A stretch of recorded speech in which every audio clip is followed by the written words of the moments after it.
আসসালামু আলাইকুম। Philosophy department, Dhaka college, honours প্রথম বর্ষের ছাত্রদের আমরা অনলাইন ক্লাস শিখতে জানাচ্ছি আন্তরিক শুভেচ্ছা। ছাত্ররা, তোমরা কেমন আছো? আশা করি ভালো আছো। তোমাদের সাথে আজ আমার অনলাইন ক্লাস শিখছে। আমি তোমাদেরকে আজ যেটা পড়াবো, যে টপিক্সটা, সেটার নাম হচ্ছে বুদ্ধাঙ্ক। শিক্ষার্থীরা, বুদ্ধাঙ্কের অধ্যায়ের নামটা ছিল বুদ্ধি। গত ক্লাসে তোমাদের সাথে আমার যে ক্লাসটি হয়েছে সেটা বুদ্ধি, এবং সেই বুদ্ধি পড়াতে যেয়ে আমি তোমাদেরকে পড়িয়েছিলাম বিনে সাইমনের বুদ্ধি অভিজ্ঞা। সেই ধারাবাহিকতায় আজ আমি তোমাদেরকে পড়াবো বুদ্ধাঙ্ক এবং ওয়েসলারের বুদ্ধি অভিজ্ঞা। শিক্ষার্থীরা, স্লাইডের দিকে একটু খেয়াল করো। স্ট্যানফোর্ড বিশ্ববিদ্যালয়ের প্রফেসর টানমন স্ট্যানফোর্ড বিনে অভিজ্ঞায় বুদ্ধাঙ্ক শব্দটি ব্যবহার করেন এবং সাফল্যের সাথে বুদ্ধাঙ্ক নির্ণয় করেন। প্রকৃতপক্ষে বুদ্ধাঙ্কের সূচকটি 1914 সালে জার্মান মনোবিজ্ঞানী উইলিয়াম স্ট্যান প্রথম ব্যবহার করেন। বুদ্ধাঙ্ক আলোচনার আগে গত ক্লাসের বুদ্ধির একটা আমি একটু তোমাদের সামনে রিভিউ করি। বুদ্ধি কি?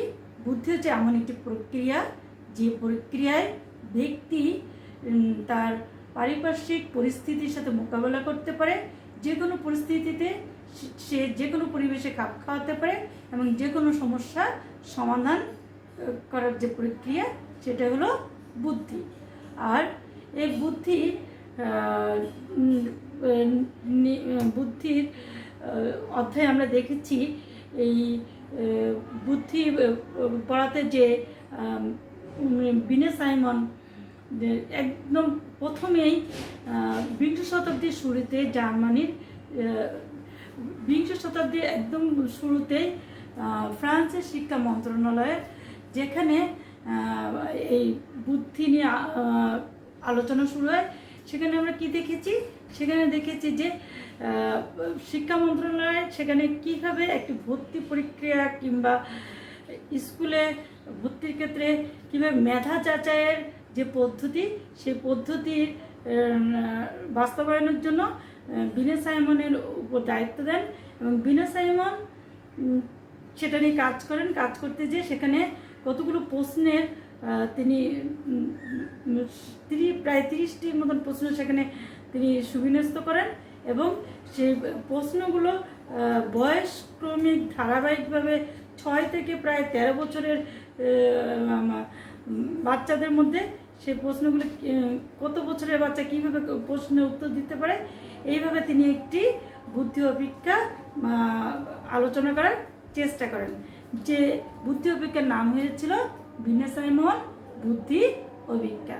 সেখানে দেখা গিয়েছে যে 6 বছরের বাচ্চা যে কোশ্চেনটা ধরা হয়েছে, সে দেখা গেলে সেই কোশ্চেনটা সে যদি 6 বছরের উপযোগী কোশ্চেনের অ্যান্সার দিতে পারে, তাহলে তার মানসিক বয়স ধরা হয়েছিল 6 বছর।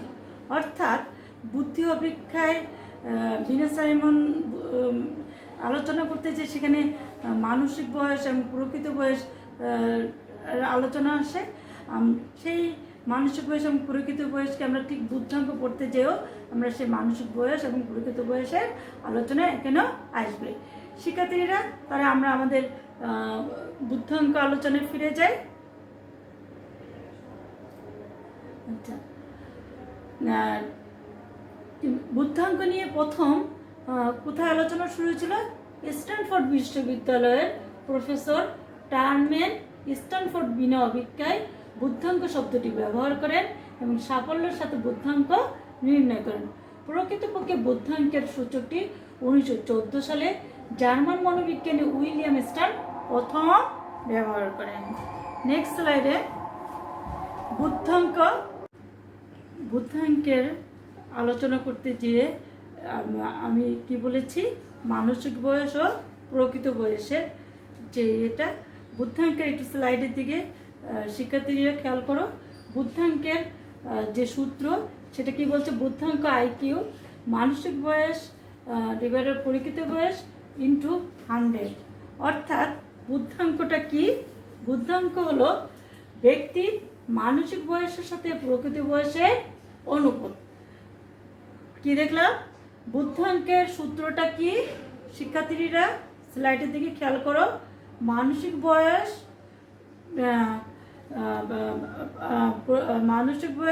এবার প্রকৃত বয়স ইন্টু 100, অর্থাৎ বুদ্ধাঙ্ক হলো মানসিক বয়সের সাথে প্রকৃত বয়সের অনুপাত। বুদ্ধাঙ্ক হলো ব্যক্তির মানসিক বয়সের সাথে প্রকৃত বয়সের অনুপাত। এখন তাহলে মানসিক বয়সটা কি? মানসিক বয়স হচ্ছে অভিজ্ঞাত্রী যে বয়সের উপযোগী উপ অভিজ্ঞা সম্পাদন করতে পারে সে বয়সকে মানসিক বয়স বলে। মানসিক বয়স হচ্ছে অভিজ্ঞাত্রী, অর্থাৎ ওই যে উদাহরণে আমি বলেছি যে 6 বছরের শিশু যদি 6 বছরের উপযোগী প্রশ্নের উত্তর দিতে পারে তাহলে তার মানসিক বয়স হবে 6। আবার 6 বছরের শিশু যদি 7 বছরের শিশুর উপযোগী যে কোশ্চেন সেই কোশ্চেনের উত্তর যদি দিতে পারে তাহলে ওই 6 বছরের শিশুর মানসিক বয়স কী হবে? 7। আচ্ছা, এখন দেখা যাক তাহলে প্রকৃত বয়সটা কি? প্রকৃত বয়স হচ্ছে জন্মের পর থেকে যে বয়স গণনা করা হয় তাকে প্রকৃত বয়স বলে। প্রকৃত বয়স কি? আমাদের জন্মের পর থেকে মৃত্যুর আগ পর্যন্ত যে বয়স গণনা করা হয় সেটা হচ্ছে প্রকৃত বয়স। তাহলে আমরা বুদ্ধাঙ্কে কি দেখছি? বুদ্ধাঙ্ক হলো ব্যক্তির মানসিক বয়সের সাথে প্রকৃত বয়সের অনুপাত। তাহলে মানসিক বয়সটা কি? যে বয়সে মানসিক বয়সটা কি? অভিজ্ঞাত্রী বা যে বয়স 6 বছরের শিশু, যে উদাহরণটা আমি দিয়েছিলাম, 6 বছরের শিশু তার 6 বছরের উপযোগী যে প্রশ্ন সেই প্রশ্নের উত্তর যদি সে দিতে পারে তাহলে তার মানসিক বয়স হবে 6। আর যদি ওই 6 বছরের শিশু 7 বছর কিংবা 8 বছরের শিশুর প্রশ্নের উত্তর দিতে পারে তাহলে ওই 6 বছরের শিশুর মানসিক বয়স কী হবে? হবে 7 বা 8 বছর। আর প্রকৃত বয়সটা কি? প্রকৃত বয়স হচ্ছে আমাদের জন্মের পর থেকে মৃত্যুর পূর্ব পর্যন্ত যে বয়স গণনা করা হয় সেটা হচ্ছে প্রকৃত বয়স। যেমন একজন 8 বছরের শিশু যদি 8 বছরের সকল প্রশ্নের উত্তর দিতে পারে তাহলে ওই শিশুটির মানসিক বয়স হবে 10 বছর এবং প্রকৃত বয়স হবে 8 বছর। এখানে 10 বছর কেন? কি বলছে যে ওই যে বলছে যে বুদ্ধাঙ্ক হলো মানসিক বয়সের সাথে প্রকৃত বয়সের অনুপাত। সেই অনুপাতের ক্ষেত্রে বলছে যে যেমন একজন 8 বছরের শিশু যদি 8 বছরের সকল প্রশ্নের উত্তর দিতে পারে তাহলে তার মানসিক বয়স হবে 10 বছর, কারণ তার 8 বছরের সাথে আরও 2 বছর যোগ করে তার যে বুদ্ধিমত্তার পরিচয় দিয়েছে সকল প্রশ্নের উত্তর দিয়ে, সেক্ষেত্রে তার মানসিক বয়স বা সাফল্যাঙ্ক হলো 10 বছর এবং প্রকৃত বয়স 8 বছরই থাকবে। কারণ প্রকৃত বয়সটা কি? জন্মের পর থেকে মৃত্যুর আগ পর্যন্ত আমাদের যে বয়স গণনা করায় সেটা হলো প্রকৃত বয়স। শিক্ষার্থীরা নেক্সট স্লাইড হচ্ছে এই বুদ্ধাঙ্কের আলোচনার পরিপ্রেক্ষিতে ওয়েসলারের যে প্রাপ্তবয়স্ক বুদ্ধি অভিজ্ঞতা, যেটা বুদ্ধির অধ্যায়ে আমরা দেখেছি যে প্রথমে বিনে সাইমনের বুদ্ধি অভিজ্ঞতা আলোচনা করেছি আমি। সেখানে কিভাবে ফ্রান্সের শিক্ষা মন্ত্রণালয় একদম 20 শতাব্দীর শুরুতে যে মেধা যাচাইয়ের ক্ষেত্রে যে প্রক্রিয়া বাস্তবায়ন করেছিল, যেটা বিনে সাইমনের উপর দায়িত্ব দিয়েছিল, সেই বিনে সাইমন সেই যে অভিজ্ঞতাটি আলোচনা করেছিলেন সেটার নাম ছিল বিনে সাইমন বুদ্ধি অভিজ্ঞতা। পরবর্তীতে ওয়েসলার আরেকজন মনোবিজ্ঞানী, তিনি যে বুদ্ধি অভিজ্ঞতা নিয়ে বুদ্ধাঙ্কের আলোচনার পরিপ্রেক্ষিতে যে বুদ্ধি অভিজ্ঞতা আলোচনা করেন সেটার নাম হলো ওয়েসলারের প্রাপ্তবয়স্ক বুদ্ধি অভিজ্ঞতা। অর্থাৎ ভিনে সাইমন 6 থেকে 13 বছরের বাচ্চাদের উপর তিনি তার বুদ্ধি অভিজ্ঞতা প্রয়োগ করেছিলেন। আর ওয়েসলারের যে বুদ্ধি অভিজ্ঞতা এটা হলো প্রাপ্তবয়স্ক, অর্থাৎ এখানে বয়স্ক পূর্ণবয়স্ক যারা তাদের উপরে এই বুদ্ধি অভিজ্ঞতাটি পরিচালনা করা হয়েছে। এখন আমরা দেখি ওয়েসলার তার প্রাপ্তবয়স্ক বুদ্ধি অভিজ্ঞতায় কীভাবে আলোচনা করছেন। ওয়েসলারের বুদ্ধি অভিজ্ঞতা। আমেরিকার নিউ ইয়র্ক শহরের বেলেভিউ হাসপাতালের বিশিষ্ট মনোবিজ্ঞানী ডেভিড ওয়েসলার মানসিক রোগীদের চিকিৎসা করার সময় তার বুদ্ধি নির্ণয়ে সমস্যায় পড়েন। এসব রোগীদের অধিকাংশ ছিল কম শিক্ষিত এবং পূর্ণবয়স্ক। প্রাপ্তবয়স্কদের বুদ্ধি পরিমাপের ক্ষেত্রে কোনো সন্তোষজনক অভিজ্ঞতা না থাকায় তিনি 1955 সালে ওয়েসলারের প্রাপ্তবয়স্ক বুদ্ধি স্কেল আলোচনা করেন। ওয়েসলারের বুদ্ধি অভিজ্ঞতা আলোচনা শুরুতে আমরা কি দেখছি যে আমেরিকার নিউ ইয়র্ক শহরের বেলেভিউ হাসপাতালের বিশিষ্ট মনোবিজ্ঞানী ডেভিড ওয়েসলার মানসিক রোগীদের চিকিৎসা করার সময় তাদের বুদ্ধি নির্ণয়ে সমস্যায় পড়েন। কিভাবে? যে তিনি যেসব রোগীদের উপর যেসব মানসিক রোগীদের নিয়ে তিনি তার গবেষণা শুরু করেছিলেন, সেখানে তিনি কিছু সমস্যার সম্মুখীন হয়। কী ধরনের সমস্যা? বিশেষ করে তার সেই রোগীদের মধ্যে অধিকাংশ ছিল কম শিক্ষিত এবং পূর্ণবয়স্ক। এই প্রাপ্তবয়স্কদের বুদ্ধি পরিমাপের ক্ষেত্রে কোনো সন্তোষজনক অভিজ্ঞতা তখন প্রচলিত ছিল না বলে ওয়েসলার সর্বপ্রথম 1955 সালে এই প্রাপ্তবয়স্কদের নিয়ে যে বুদ্ধি অভিজ্ঞতা গবেষণা বা বাস্তবায়ন করেন, সেই বুদ্ধি অভিজ্ঞতার নাম কি ছিল? ওয়েসলারের প্রাপ্তবয়স্ক বুদ্ধি স্কেল। তাহলে শিক্ষার্থীরা দেখো, আমরা গত ক্লাসে কি পড়েছি? ভিনে সাইমনের বুদ্ধি অভিজ্ঞতা। সেখানে কি ছিল? 6 থেকে 13 বছরের বাচ্চাদের উপর সেখানে বুদ্ধি অভিজ্ঞতা পরিচালনা করা হয়। আর সেটা কীরকম ছিল? মেধা যাচাইয়ের বুদ্ধি অভিজ্ঞতা। আর বুদ্ধাঙ্কের আলোচনা করতে যে আমরা দেখছি যে ওয়েসলার বিশিষ্ট মনোবিজ্ঞানী, আমেরিকার নিউ ইয়র্ক শহরের বেলেভিউ হাসপাতালে তিনি একজন সাইকিয়াট্রিস্ট ছিলেন।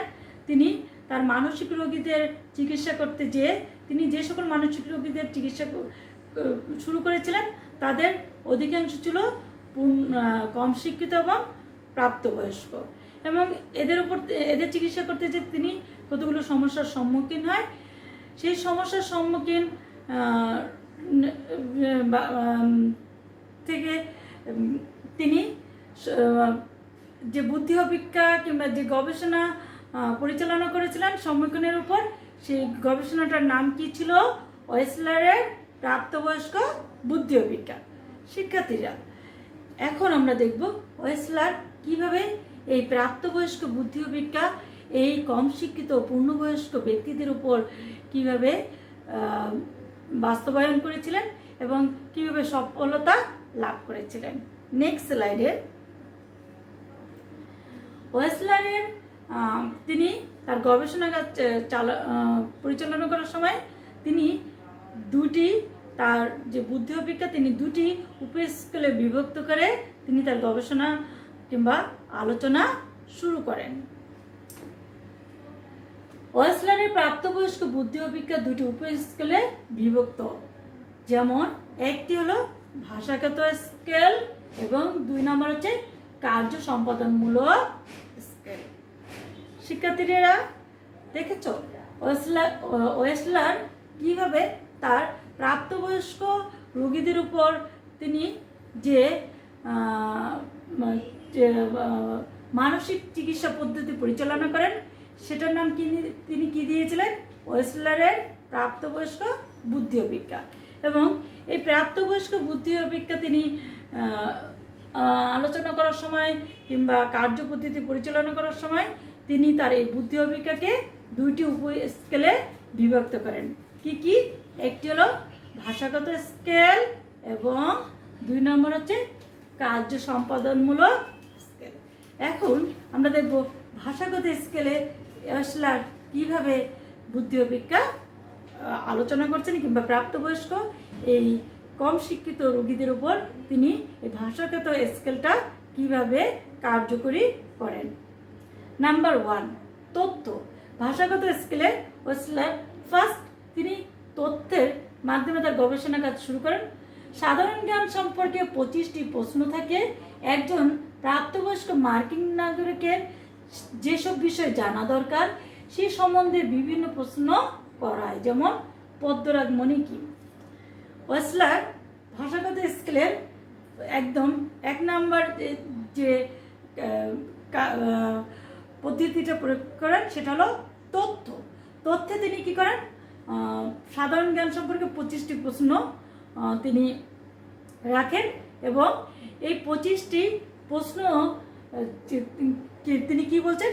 একজন প্রাপ্তবয়স্ক মার্কিন নাগরিকের যেসব বিষয় জানা দরকার সে সম্বন্ধে বিভিন্ন প্রশ্ন করা হয়, যেমন পদ্মরাগমণি বা চূর্ণী কি। এই ধরনের ছোট ছোট কোশ্চেনের মাধ্যমে তিনি এই প্রাপ্তবয়স্ক রোগীদের মধ্যে যে কোশ্চেনগুলো কমন সেই রকম 25টি কোশ্চেন তিনি সাজান এবং এই নিউ ইয়র্কের বেলিভিউ হাসপাতালের প্রাপ্তবয়স্ক মানসিক রোগীদের মধ্যে তিনি এইভাবেই ছোট ছোট কোশ্চেন দিয়ে তাদের মেধা যাচাই কিংবা বুদ্ধির যাচাই, তারা কতটুকু কি পারে, কমন যে কোশ্চেনগুলো সেই কোশ্চেনগুলো তিনি তাদের সামনে তুলে ধরেন এবং সেই কোশ্চেনের মাধ্যমে তাদের বুদ্ধি বা স্মৃতি যাচাইয়ের চেষ্টা করেন। নাম্বার 2, সংখ্যা প্রসব। এই উপ-অপেক্ষায় 3 থেকে 9 অঙ্ক পর্যন্ত যে কোনো সংখ্যা অভিক্ষাত্রীকে মৌখিকভাবে বলা হয় এবং তাকে এই সংখ্যাগুলো সঠিকভাবে পুনরাবৃত্তি করতে নির্দেশ দেওয়া হয়, যেমন 5, 1, 8, 3, 7। নাম্বার 2, সংখ্যা প্রসারে কি হচ্ছে যে ওয়েসলার কি করেন? এই অভিজ্ঞায় 3 থেকে 9 অঙ্ক বিশিষ্ট যে কোনো সংখ্যা তিনি অভিক্ষাত্রী মানে ওই রোগীর সামনে তিনি মৌখিকভাবে বলেন এবং পরবর্তীতে এই সংখ্যাগুলো ওই প্রাপ্তবয়স্ক অভিক্ষাত্রী সে সঠিকভাবে বলতে পারছে কি না, সেজন্য তাকে বলা হয় যে এই যে 3 থেকে 9 অঙ্কের যে সংখ্যাগুলো তার সামনে বলা হলো তাকে বলা হয় যে আমি যে সংখ্যাগুলো তোমাকে বলেছি হুবহু সেই সংখ্যাগুলো সঠিকভাবে আবার মনে করো বা বলার চেষ্টা করো। এটা হলো, আর এই পদ্ধতিটি হলো সংখ্যা প্রসব।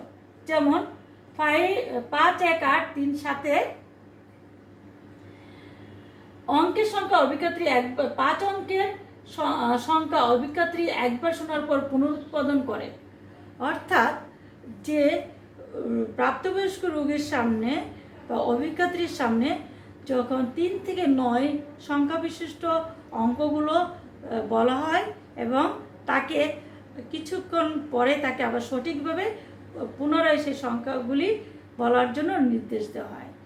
আর ওই অভিক্ষাত্রী বা ওই প্রাপ্তবয়স্ক রোগী যখন এই সংখ্যাগুলি পুনরায় সঠিকভাবে বলতে পারে সেটাই হলো সংখ্যা, সেই পদ্ধতিটি হলো সংখ্যা প্রসব। নেক্সট, নাম্বার 3, শব্দার্থ। একটি শব্দ তালিকার শব্দসমূহের সংজ্ঞা প্রদান। শব্দার্থ হচ্ছে একটি শব্দ তালিকার শব্দসমূহের সংজ্ঞা প্রদান। একটি শব্দ তালিকার শব্দসমূহের সংজ্ঞা প্রদান। কিছু কিছু হয়তো পূর্ণবয়স্ক বা প্রাপ্তবয়স্ক রোগীর সামনে কিছু কিছু কমন শব্দ, যে শব্দগুলোর অর্থ তারা জানে, এই ধরনের শব্দগুলো বলা হলো যে এই শব্দগুলোর সংজ্ঞা কি কিংবা এই শব্দ কি বলতে চাচ্ছে, এইভাবে তাদেরকে জিজ্ঞাসা করার পদ্ধতিটা হচ্ছে শব্দার্থ। নাম্বার 4, গাণিতিক সমস্যা। এতে অঙ্কের 10টি সহজ মৌখিক সমস্যা দেওয়া হয়। অভিজ্ঞাত্রী কাগজ কলম ব্যবহার না করে গাণিতিক সমস্যার সমাধান করে থাকে। 4 নম্বর কি বলছে, গাণিতিক সমস্যা। এই গাণিতিক সমস্যার পদ্ধতিতে অভিজ্ঞাত্রী বা ওই প্রাপ্তবয়স্ক রোগীদের সামনে অঙ্কের 10টি সহজ মৌখিক সমস্যা দেওয়া হয়, মানে মুখে মুখে যে অঙ্কগুলো সলভ করা যায় বা সমাধান করা হয়, এরকম 10টি সহজ অঙ্কের সমাধান তাদের সামনে বলা হলো এবং ওই তাদেরকে বলা হলো যে কাগজ কলম ব্যবহার না করে তোমরা এই অঙ্কগুলোর সমাধান মুখে মুখে দেওয়ার চেষ্টা করো। এই পদ্ধতিটা হলো গাণিতিক সমস্যা। নাম্বার 5, সাদৃশ্য। এই উপপরীক্ষায় 12টি প্রশ্ন রয়েছে। প্রতিটি প্রশ্নে 2টি বিষয় তুলে ধরে সাদৃশ্য নির্ণয় করতে বলা হয়। যেমন কোন দিক থেকে বায়ু এবং পানি একই রকম। 5 নম্বর কি, সাদৃশ্য। এই পদ্ধতিতে এই প্রক্রিয়ায় 12টি প্রশ্ন প্রাপ্তবয়স্ক রোগীদের সামনে রাখা হয়। সেই প্রশ্নগুলো কেমন, প্রতিটা প্রশ্নে 2টি বিষয় তুলে ধরা হয়েছে, অর্থাৎ 2টি বিষয়ের মধ্যে সাদৃশ্য নির্ণয় করতে বলা হয়। হয়তো 12টি প্রশ্ন রাখা হয়েছে এবং প্রতিটা 12টি প্রশ্নের মধ্যে দুটি করে প্রশ্ন মধ্যে এমন সাদৃশ্য আছে যে সে সাদৃশ্য নির্ণয় করতে তাদেরকে বলা হয়। যেমন কোন দিক থেকে বায়ু এবং পানি একই রকম, এই ধরনের কোশ্চেন বা প্রশ্ন তাদের সামনে তুলে ধরা হয়। এখানে বাতাস এবং পানির সাথে মিল কি, মানুষের জীবনে বাতাস এবং পানি কার্যকারিতা, এই যে সাধারণ প্রশ্ন, এই যে মিল, যে বাতাস এবং পানি মানুষের জীবনের জন্য কতটুকু অপরিহার্য, এই যে মিলটা, যে বাতাস এবং পানি আমরা দুটাই মানুষের জীবনের জন্য বলতেই পারি একান্ত অপরিহার্য, যে বাতাস ছাড়াও মানুষের জীবন বাঁচবে না, আবার পানি ছাড়াও মানুষের জীবন বাঁচবে না। এই যে মিল দুটো হচ্ছে মানুষের জীবনের সাথে একদম অঙ্গাঙ্গিভাবে জড়িত। এই যে সাদৃশ্য, এই পদ্ধতিটাকে ওয়েসলার কি করেছেন, 12টি প্রশ্নের মাধ্যমে প্রাপ্তবয়স্ক রোগীদের সামনে কমন যে প্রশ্নগুলো, সেই প্রশ্নগুলোর মধ্যে সাদৃশ্য, 2টি করে কোশ্চেনের মধ্যে সাদৃশ্য তুলে ধরেন। আর এই পদ্ধতিটাকে কি বলা হয়, সাদৃশ্য।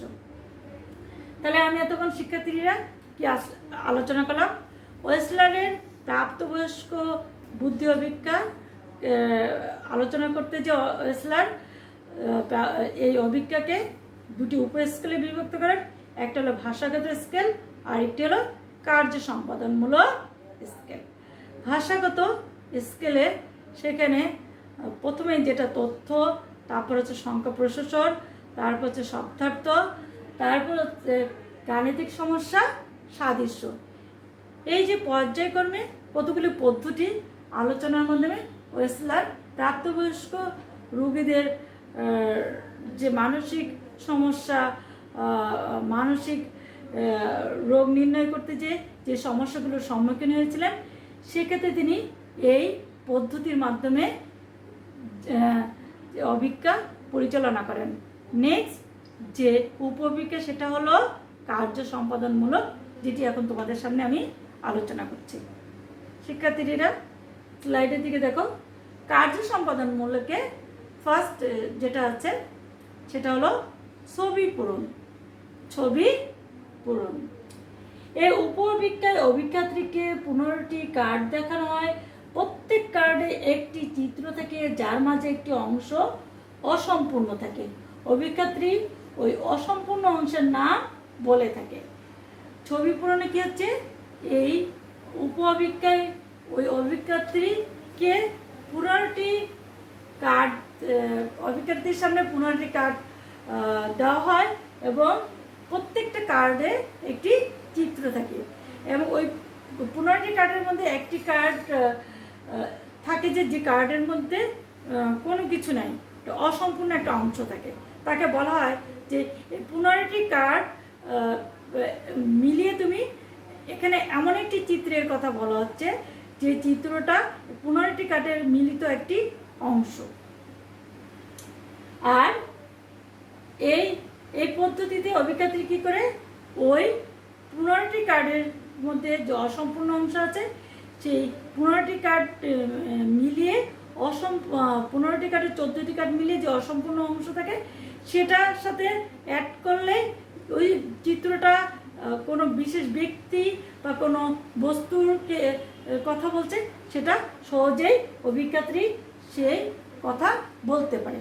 অর্থাৎ এখানে কি বলছে, অভিজ্ঞাত্রী ওই অসম্পূর্ণ অংশের নাম বলে থাকে। আর এই পদ্ধতিটা হচ্ছে ছবি পূরণ নাম। তারপরে নেক্সট হচ্ছে ছবি সাজানো। কতগুলো ছবির কার্ডকে এমনভাবে সাজাতে হয় যাতে ছবিগুলো দিয়ে একটি অর্থপূর্ণ কাহিনী তৈরি করা হয়। কি বলছে, ছবি সাজানো। কতগুলো ছবির কার্ডকে এমনভাবে সাজানো হয় যাতে ছবিগুলো দিয়ে একটি অর্থপূর্ণ কাহিনী তৈরি হয়। যেমন এই ক্ষেত্রে যদি আমরা লিওনার্দো ভিঞ্চি যে মোনালিসা যে তার শ্রেষ্ঠ যে সৃষ্টি বা চিত্রকর্ম মোনালিসা, সেই মোনালিসার ছবিটাকে যদি ছোট ছোট আকারে খণ্ড খণ্ড করে তারপরে অভিজ্ঞাত্রীর সামনে দেওয়া হয় যে তুমি এই কার্ডগুলো সাজাও। এই কার্ডগুলো সাজানোর পরে এটি এমন এক বিশেষ ব্যক্তির চিত্রের কথা বলে যেটা তুমি সেই ছবিগুলো কার্ডগুলো সাজানোর মাধ্যমে তুমি সেই চিত্রটি প্রকাশ বা সেই চিত্রটির অর্থ কি বলছে কিংবা কোনো বিশেষ ব্যক্তির কথা বলছে সেটা সাজিয়ে আমাদেরকে দেখাও। সেটাই হচ্ছে ছবি সাজানো। কতগুলো ছবির কার্ডকে এমনভাবে সাজাতে হয় যাতে ছবিগুলো দিয়ে একটি অর্থপূর্ণ কাহিনী তৈরি হয়। তারপর হচ্ছে ব্লক ডিজাইন। ব্লক ডিজাইন বিভিন্ন রঙের ব্লক দিয়ে একটি বিশেষ ডিজাইন তৈরি করতে বলা হয়। ব্লক ডিজাইনে কি বলছে, বিভিন্ন ধরনের রঙের ব্লক দিয়ে একটি বিশেষ ডিজাইন তৈরি করতে বলা হয়। ব্লক ডিজাইনটা কি, অনেক সময় এই যে রং আছে, রঙের যে কারুকাজ আছে, যে ব্লক যে বিশেষ বিশেষ ছাপা যে কাঠের কারুকাজগুলো আছে ওটা রঙের উপর ছাপ দিয়ে তারপর হয়তো কাগজের উপর কিংবা কাপড়ের উপর দিয়ে যে যে চিত্র বা যে যে ব্লক দিয়ে আমরা যে ডিজাইনটা তৈরি করতে চাচ্ছি সে ব্লক দিয়ে বলছে যে বিভিন্ন রঙের ব্লক দিয়ে একটি বিশেষ ডিজাইন তৈরি করতে বলা হয়। এইভাবে আর ওয়েসলার এইভাবে এই যে ভাষাগত স্কেল, সেখানে আমরা দেখি যে তথ্যের মাধ্যমে আবার সংখ্যা প্রশাসন যে কতগুলো সংখ্যা হয়তো 5 অঙ্ক বা 9 অঙ্কের সংখ্যাগুলো ওই প্রাপ্তবয়স্ক রোগী বা অভিজ্ঞাত্রীর সামনে বলা হলো সিরিয়াল বাই, এবং তাকে পরবর্তীতে বলো তুমি আমি যে সংখ্যাগুলো ধারাবাহিকভাবে বলেছি ওই সংখ্যাগুলো আবার তুমি বলো। এই যে নির্দেশ, এই যে সংখ্যা প্রশাসন, তারপর শব্দার্থ দেখেছি যে আমরা অভিজ্ঞাত্রীকে এমন একটি শব্দ বলা হলো যে শব্দের সংজ্ঞা বা অর্থ কি, কমন জিনিস যে ওই অভিজ্ঞাত্রী বা ওই রুগী সহজে বলতে পারে। এইভাবে তার আইকিউ বা বুদ্ধি বা বুদ্ধাঙ্ক যে যাচাই যে পদ্ধতি। আবার দেখেছি আমরা কি সাদৃশ্যের ক্ষেত্রে কি দেখেছি যে সেখানে 12টি প্রশ্ন ওয়েসলার সিলেক্ট করেছেন এবং সেখানে 2টি করে প্রশ্নের তিনি দিয়ে বলছেন যে এই 2টি প্রশ্নের মধ্যে কোন দিক থেকে মিল আছে। যেমন বলা হয়েছে যে বাতাস ও পানি কোন দিক থেকে এদের মধ্যে মিল, অর্থাৎ বাতাস আর পানি আমাদের জীবনের কোন ক্ষেত্রে অপরিহার্য। বাতাস আর পানি মানুষের জীবনের জন্য একদম অপরিহার্য একটি অংশ। বাতাস না হলে মানুষ বাঁচবে না, বা পানির এই যে কমন কোশ্চেনগুলো, এইভাবে প্রাপ্তবয়স্ক রোগীদের সামনে এই পদ্ধতির মাধ্যমে ওয়েসলার যে বুদ্ধি অভিজ্ঞা পরিচালনা করেন, সেই বুদ্ধি অভিজ্ঞার নামটা কি? প্রাপ্তবয়স্ক, ওয়েসলারের প্রাপ্তবয়স্ক বুদ্ধি অভিজ্ঞা। এখানে তিনি দুটি স্কেলে, একটা হলো ভাষাগত স্কেল আর একটা কার্য সম্পাদনমূলক স্কেল, এই দুটি স্কেলের মাধ্যমে তিনি প্রাপ্তবয়স্ক রোগীদের উপর গবেষণা পদ্ধতিটা চালান। যে গবেষণা পদ্ধতিটার নাম হচ্ছে ওয়েসলারের প্রাপ্তবয়স্ক বুদ্ধি অভিজ্ঞা। শিক্ষার্থীরা, এই ওয়েসলারের বুদ্ধি অভিজ্ঞা, প্রাপ্তবয়স্ক বুদ্ধি অভিজ্ঞা আলোচনার মাধ্যমে বুদ্ধির অধ্যায় আমাদের শেষ হলো আজ। আমরা এই বুদ্ধির অধ্যায় পড়তে যেয়ে প্রথমে আমরা পড়েছি বুদ্ধি কি, বিনে সাইমনের বুদ্ধি অভিজ্ঞা। আজ আমরা কি পড়লাম? বুদ্ধাঙ্ক কি, বুদ্ধাঙ্ক কীভাবে নির্ণয় করা যায়, এবং ওয়েসলারের আর এই বুদ্ধাঙ্কর আলোচনা করতে যে ওয়েসলার, আমেরিকান মনোবিজ্ঞানী ওয়েসলার, তার প্রাপ্তবয়স্ক বুদ্ধি অভিজ্ঞা কী ব্যাখ্যা করেছেন আমি সংক্ষেপে তোমাদের সামনে আজ এই ব্যাখ্যা তুলে ধরেছি। আমি আশা করি তোমরা বুঝতে পেরেছ। আজ এ পর্যন্তই। ভালো থাকো, ঘরে থাকো, নিরাপদে থাকো। আল্লাহ হাফেজ।